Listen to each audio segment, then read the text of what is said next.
नहीं आऊंगी ससुराल कभी। बहू, राधिका बहू। हाँ माँ जी, क्या हुआ? देख बहू, लगता है बारिश आने वाली है। कैसे काले काले बादल गहरा रहे। एक काम कर, जल्दी से जाकर ग्रिल को ढका, वरना सारे ग्रिल खराब हो जाएंगे बारिश में। शारदा की बात सुनकर राधिका छत पर चली गई। तेज तेज हवाएं चल रही थीं और काले काले बादलों का छप्पर आसमान पर छा रहा था। राधिका ने जल्दी से सारे ग्रिल को पन्नी से ढक दिया और उसके नीचे आते ही बूंदाबांदी शुरू हो गई। अरे वाह, कितनी अच्छी बारिश आ रही है। माँ जी, अब देखना ये बारिश की बूंदें इस खतरनाक गर्मी को अपने साथ ले जाएंगी और सभी तरफ कुछ दिनों के लिए ठंडक हो जाएगी। सही कहा बहू, बारिश का मौसम शुरू से ही मेरा मनपसंद है। अच्छा बहू, कितना अच्छा मौका है। तू और मैं दोनों ही कामों से निपटे हुए जा जाकर पकौड़े बना ले, बारिश को देखते हुए खाएंगे। जरूर माँ जी, नेकी और पूछ पूछ। राधिका खुशी खुशी पकौड़े बनाने चली गई, जिसके साथ में उसने चाय भी बनाई और दोनों सास बहू ने सीजन की पहली बारिश को एंजॉय किया। ऐसे ही दोनों सास बहू के बीच में बड़ा ही प्यारा सा रिश्ता था। वो सास बहू से ज्यादा माँ बेटी लगती थी।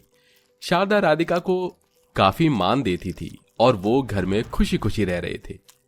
देखते ही देखते ऐसे ही साल गुजरने लगे और अब शारदा की 3 और बहुएं घर आ चुकी थी। उसकी तीनों ही बहुएं उसके बेटों की पसंद थी और साथ ही वो बड़े ही अमीर घरानों से आई थी। अब शारदा के घर में लगभग सब कुछ बदल चुका था। अरे वाह, मेरी तीनों बहुएं उठ गई। माँ जी, यहाँ टेबल पर नाश्ता नहीं है। हाँ बहू, वो अभी ना राधिका ने नाश्ता बनाया नहीं है। अच्छा, राधिका भाभी, राधिका भाभी। हाँ मलाइका, यहाँ ब्रेकफास्ट क्यों नहीं है? जल्दी जाइए और हम तीनों के लिए नाश्ता लेकर आइए। ये तुम मुझसे किस तरह से बात कर रही हो? मैं तुम्हारी जेठानी हूँ मलाइका, कोई नौकरानी नहीं, जो तुम्हें नाश्ता बना कर दूंगी। अब तुम्हें इस घर में 1 हफ्ता बीत चुका है। माँ जी ने बताइए ना। क्या बहू, जरा जरा से काम में बिल्कुल तू भी ना गल ही जाती है। अगर कह रही हैं तो इन्हें नाश्ता बनाकर दे दे। कौन से ये इतना बड़ा काम है। और हाँ, हमारे पाँव की जूती, एक बात बता दूं, तुम भले ही हमारी जेठानी हो, लेकिन हैसियत से तुम हमारे कदमों की धूल बराबर भी नहीं हो। समझ आया? इस घर में हम ढेरों दहेज लाए हैं, करोड़ों की संपत्ति लाए हैं, इसीलिए अब इस घर में तुम्हारी जगह बड़ी बहुरानी की नहीं, बड़ी नौकरानी की है। सोनल ने राधिका से अपनी सास के सामने ही इतनी बातें बोल दी। राधिका को लगा था कि उसकी सास शायद उसकी तरफदारी करेगी, लेकिन ऐसा नहीं हुआ। शारदा भी अपनी नई बहुओं के रंग में ही रंग चुकी थी, जिसकी वजह से वो कुछ नहीं बोली। बेचारी राधिका इस सब के बाद अपने आंसू सीने में ही दबा कर रह गई और उसने सभी का नाश्ता बनाया। ऐसे ही सिलसिला चलने लगा और अब दोबारा बरसात का मौसम लग चुका था। सारे घर के काम राधिका ही करती थी और उसकी तीनों अमीर देवरानियां आराम फरमाती रहती थीं। सृष्टि, जरा रास्ते से हट जाओ, मेरे हाथों में कपड़े हैं, कहीं ये गिर ना जाए। अच्छा, अगर ये गिर गए तो क्या होगा? जाहिर है अगर ये गिर गए तो मुझे इन्हें दोबारा धोना पड़ेगा। वैसे तुम ये क्यों पूछ रही हो? इसीलिए। सृष्टि ने राधिका के हाथों से सभी कपड़े छीन लिए और उन्हें फेंक दिया। उसके बाद वो उन्हीं कपड़ों पर चढ़ती हुई अपने कमरे में चली गई। राधिका को ये देखकर बहुत ज्यादा दुख हुआ। उसकी आंखें नम हो चुकी थीं। सृष्टि, ये क्या कर दिया? इस गीले मौसम में कितनी मुश्किल से तो मैंने इन कपड़ों को धोया था, अब मुझे दोबारा पानी का ही काम करना होगा। राधिका ने अपने आंसू पोंछ लिए और वो दोबारा कपड़े धोने चली गई। बेचारी राधिका पर इसी तरह से अत्याचार होते थे, जिनको वो बस बर्दाश्त कर रही थी। कपड़े धोने के बाद राधिका बस अपने कमरे में ही जा रही थी कि तभी मलाइका उससे बोली, ए नौकरानी, मेरा मतलब जेठानी, यहाँ आओ। हाँ बोलो मलाइका, कितना अच्छा मौसम हो रहा है, जाओ बाहर से मेरे लिए पकौड़े और चाय लाओ। पकौड़ों और चाय के लिए बाहर जाने की क्या जरूरत है? वो तो मैं घर में भी बना दूंगी। नहीं, घर के खाने में वो स्वाद नहीं आता, और वैसे भी तुम्हारे तो हाथों में कोई खास स्वाद नहीं है ना, तो इसीलिए अच्छा है कि तुम ऐसा ना ही करो। अब खड़े खड़े मेरा मुंह मत देखो, जाओ जल्दी से लेकर आओ। मलाइका ने राधिका को बाहर भेज दिया। राधिका के बाहर निकलते ही बारिश शुरू हो गई, जिसमें वो पूरी की पूरी भीग गई। अरे नहीं, मेरे तो सारे कपड़े ही भीग गए। ऐसे मौसम में छाते के बिना तो कभी नहीं निकलना चाहिए। मलाइका खुद से ही बातें करती हुई आगे बढ़ने लगी और कुछ ही देर में वो पकौड़े और चाय लेकर घर लौट आई। ये क्या हालत बनाई हुई है? तुम्हें लगता है कि तुम्हारी ऐसी हालत में मैं ये पकौड़े खाऊंगी? जाओ जाकर इस चाय और पकौड़े को फेंक दो और घर में ही मेरे लिए पकौड़े और चाय बनाओ। लेकिन मलाइका, ये बस मेरा शरीर गीला हुआ, इन पकौड़ों और चाय को तो मैं पैक करवा कर लाई हूँ। मैं कुछ नहीं जानती, जो बोला है वो करो, समझ आया? राधिका बेचारी को मलाइका की इस बात के आगे भी झुकना पड़ गया। सबसे पहले उसने अपने कपड़े वगैरह बदले और उसके बाद उस बेचारी ने अपनी देवरानी को चाय और पकौड़े बनाकर दिए। ऐसे ही समय बीत रहा था। बेचारी राधिका को जरा सी गरीबी की वजह से न जाने क्या क्या झेलना पड़ रहा था, लेकिन राधिका के इतना करने के बावजूद भी उसकी घमंडी देवरानियां उससे जलती ही थी। इसीलिए एक दिन तीनों देवरानियों ने राधिका को घर से निकलवाने के लिए एक षड्यंत्र रचा। सोनल ने अपने सारे गहने राधिका की गैर मौजूदगी में उसके कमरे में छिपा दिए और फिर उसने नाटक शुरू किया। माँ जी जल्दी यहाँ आइए। क्या हुआ बहू, क्या बात है? माँ जी देखिए ना, मेरी अलमारी में से मेरे सारे गहने गायब हैं। क्या हुआ?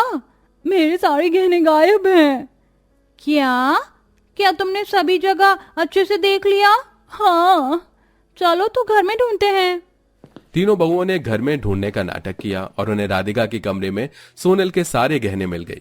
ये सब कुछ देखकर शारदा और राधिका दोनों की आंखें फट गईं और शारदा ने बिना कुछ पूछे ही राधिका के एक जोरदार तमाचा लगा दिया।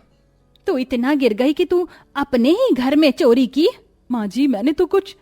माँ जी, इस जैसी औरत को तो घर में रहना ही नहीं चाहिए। आज गहने चुराए, कल को प्रॉपर्टी के पेपर्स चुरा लेगी और सभी को डुबा देगी।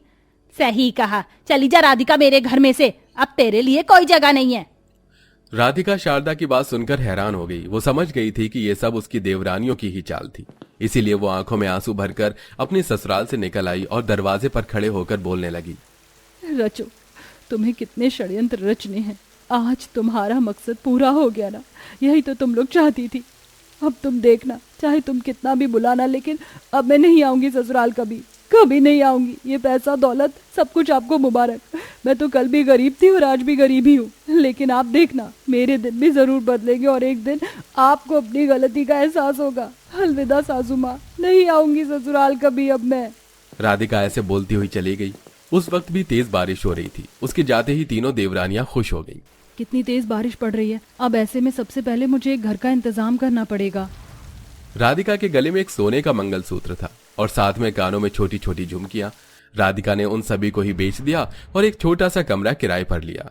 बचे हुए पैसों से उसने पकौड़े और चाय बेचने का काम शुरू किया। भगवान जी, जो भी मेरे पास था मैं वो सब लगा चुकी हूँ, अब मुझे थामना आपका काम है। राधिका इतनी बड़ी दुनिया में अकेली थी, लेकिन उसने हार नहीं मानी।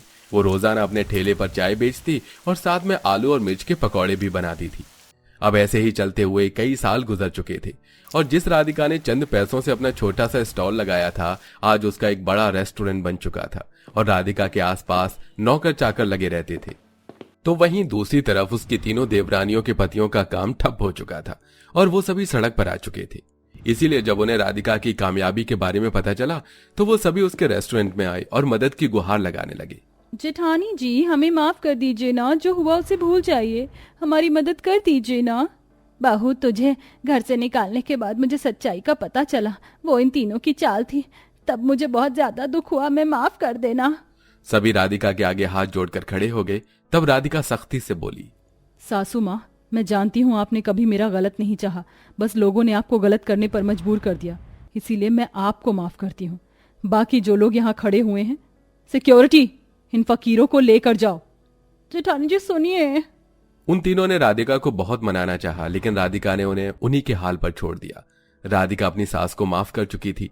उसने अपनी सास को अपने यहाँ का खाना खिलाया और फिर वो उसे अपने घर लेकर चली गई। शारदा उसकी मेहनत देखकर बहुत खुश हुई। तीनों घमंडी देवरानियों को भी अपने कर्मों का फल मिल रहा था। इसीलिए तो कहते हैं, जो जैसा करता है वो वैसा ही भरता है।